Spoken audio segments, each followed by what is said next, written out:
Halo, selamat siang. Salam sejahtera untuk kita semua.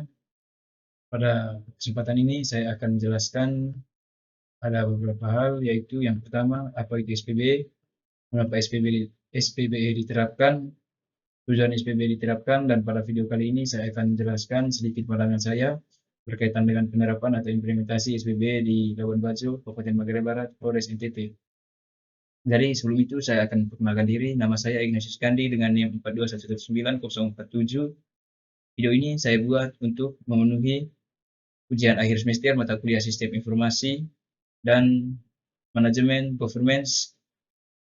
Kemudian saya semester 6 kelas A, Prodi Ilmu Administrasi Negara, Fakultas Ilmu Sosial dan Politik, Universitas Katolik Widya Madura Kupang.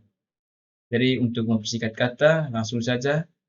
Yang pertama yaitu apa itu SPB? SPB merupakan singkatan dari Sistem Pemerintahan Berbasis Elektronik.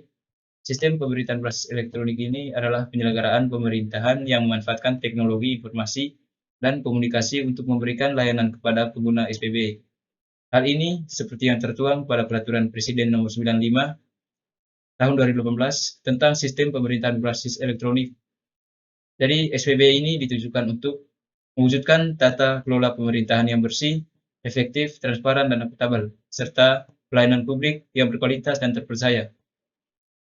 Kemudian tata kelola dan manajemen sistem pemerintahan berbasis elektronik secara nasional juga diperlukan untuk meningkatkan keterpaduan dan efisiensi sistem pemerintahan berbasis elektronik. Jadi yang berikutnya, revolusi teknologi informasi dan komunikasi atau yang biasa kita kenal dengan TIK, memberikan peluang bagi pemerintah untuk melakukan inovasi pembangunan aparatur negara melalui penerapan sistem pemerintahan berbasis elektronik atau e-governance, yaitu penyelenggaraan pemerintahan yang memanfaatkan TIK untuk memberikan pelayanan kepada instansi pemerintah, aparatur sipil negara, pelaku bisnis, masyarakat, dan pihak-pihak lainnya. SPB juga memberikan peluang untuk mendorong dan mewujudkan penyelenggaraan pemerintahan yang terbuka, partisipatif, inovatif, dan akuntabel. Kemudian juga meningkatkan kolaborasi antar instansi pemerintah dalam melakukan urusan dan tugas pemerintahan untuk mencapai tujuan bersama, meningkatkan kualitas dan jangkauan pelayanan publik kepada masyarakat luas, dan menekan tingkat penyalahgunaan wewenang dalam bentuk kolusi, korupsi, dan nepotisme melalui penerapan sistem pengawasan pengaduan masyarakat berbasis elektronik. Kemudian sistem SPB atau sistem pemerintahan berbasis elektronik ini sangat penting karena pemerintah menyadari sendiri bahwa peran SPB yaitu untuk mendorong atau mendukung semua sektor pembangunan. Upaya untuk mendorong penerapan SPB juga telah dilakukan oleh pemerintah dengan menerbitkan peraturan perundang-undangan sektoral yang memanfaatkan perlunya penyelenggaraan sistem informasi atau SPB. Sejauh ini, kementerian, lembaga, dan pemerintah daerah telah melaksanakan SPB secara sendiri-sendiri sesuai dengan kapasitasnya masing-masing. Dan untuk mencapai kemajuan SPB yang sangat bervariasi secara nasional. Untuk membangun sinergi penerapan SPB yang berkekuatan hukum antara kementerian, lembaga, dan pemerintah daerah, diperlukan rencana induk SPB nasional yang digunakan sebagai pedoman instansi pusat dan pemerintah daerah untuk mencapai SPB yang terpadu. Kemudian slide berikutnya ada beberapa tujuan dari penerapan SPB, yaitu yang pertama mewujudkan tata kelola pemerintahan yang bersih, efektif, efisien, transparan, dan akuntabel. Kemudian yang kedua mewujudkan pelayanan publik yang berkualitas dan terpercaya. Dan yang ketiga untuk mewujudkan sistem pemerintahan berbasis elektronik yang terpadu. Jadi pada kesempatan selanjutnya saya akan memberikan pandangan saya berkaitan dengan penerapan SPB yang ada di pemerintahan Kabupaten Magarai Barat, Labuan Bajo. Jadi sebelum itu saya akan memberikan gambaran umum tentang Labuan Bajo. Labuan Bajo merupakan ibu kota dari Kabupaten Magarai Barat yang terletak di ujung barat Pulau Flores, Nusa Tenggara Timur. Dan Labuan Bajo sendiri kini telah ditetapkan oleh pemerintah pusat sebagai salah satu destinasi super prioritas skala internasional. Penetapan Kabupaten Magarai Barat sebagai destinasi super prioritas dalam skala nasional bahkan internasional berdampak positif berdasarkan jumlah kunjungan wisatawan yang sangat signifikan selama beberapa tahun terakhir ke beberapa objek wisata.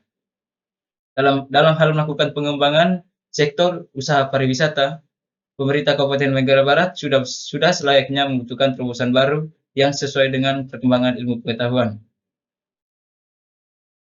Jadi ada di sini sedikit ada cara untuk yang dapat diterapkan oleh pemerintah Kabupaten Manggarai Barat. Salah satu cara atau metode yang dapat digunakan adalah dengan mengadopsi konsep e-governance melalui pemanfaatan website daerah yang khusus menawarkan potensi-potensi daerah yang ada.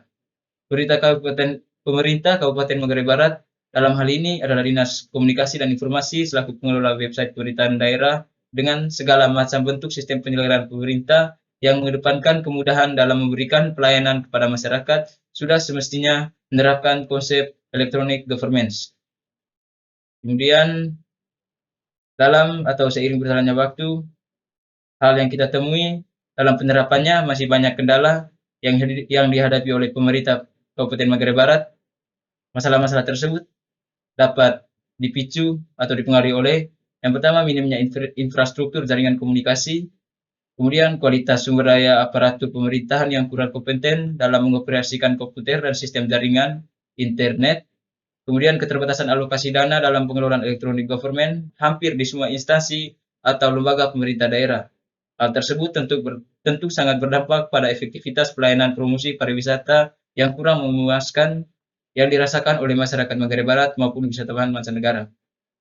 Kemudian masalah-masalah lainnya juga yang kita temui atau yang kita dapat lihat, yaitu telah ditemukan tidak adanya data-data akurat dan jelas terkait daerah-daerah tujuan wisata yang ditampilkan. Kemudian sistem informasi destinasi wisata yang ditampilkan di website tersebut hanya sebatas menampilkan gambar atau foto saja, tanpa adanya informasi atau keterangan yang lengkap. Jadi yang berikutnya berkaitan dengan implementasi SPB di Labuan Bajo, penerapan konsep electronic government hanya sampai pada tahap publis saja tanpa adanya informasi yang lebih akurat dan detail yang dapat diakses oleh pemerintah, oleh masyarakat umumnya, masyarakat Labuan Bajo, Manggarai Barat. Interaksi interaktif yang menjadi inti dalam proses penerapan e-governance menjadi tidak dapat terpenuhi lantaran kualitas sumber daya manusia aparatur pemerintah yang kurang mumpuni dalam bidang pemanfaatan teknologi komunikasi dalam memberikan pelayanan. Jadi pada tahun 2017 yang lalu, pemerintah Kabupaten Manggarai Barat baru menerapkan konsep e-governance dan memiliki website www.manggaraibarat.co.id sehingga masalah-masalah yang telah disebutkan di atas berdampak pada efektivitas pelayanan publik dalam bidang pariwisata di Kabupaten Manggarai Barat, Labuan Bajo, NTT. Sesuai dengan tugas dan fungsinya, sudah semestinya pemerintah daerah Manggarai Barat membuka dan menyediakan berbagai saluran aspirasi dan informasi untuk memudahkan dalam memberikan pelayanan kepada masyarakat.